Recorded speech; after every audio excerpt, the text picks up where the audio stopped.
Praise the Lord. கர்த்தருக்கு ஸ்தோத்திரம். இன்றைய வசனம்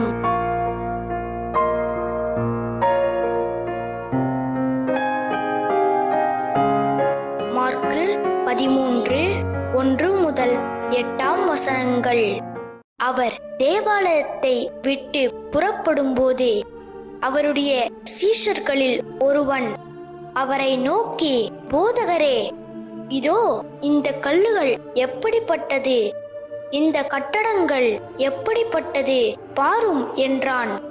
இயேசு அவனுக்கு பிரதித்திரமாக, இந்த பெரிய கட்டடங்களை காண்கிறாயே, ஒரு கல்லின் மேல் ஒரு கல் இராதபடிக்கு எல்லாம் இடிக்கப்பட்டு போகும் என்றார்.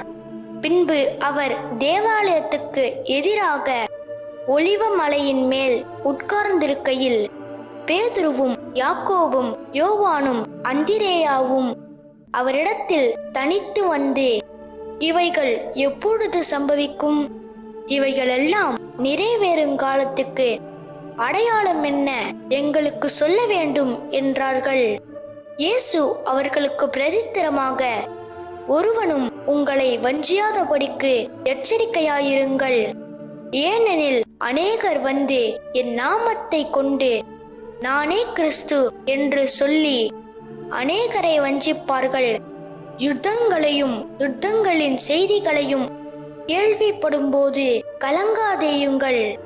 இவைகள் சம்பவிக்க வேண்டியதே, ஆனாலும் முடிவு உடனே வராது. ஜனத்துக்கு விரோதமாய் ஜனமும் ராஜ்யத்துக்கு விரோதமாய் ராஜ்யமும் எழும்பும். பூமி அதிர்ச்சிகளும் பல இடங்களில் உண்டாகும். பஞ்சங்களும் கலகங்களும் உண்டாகும்.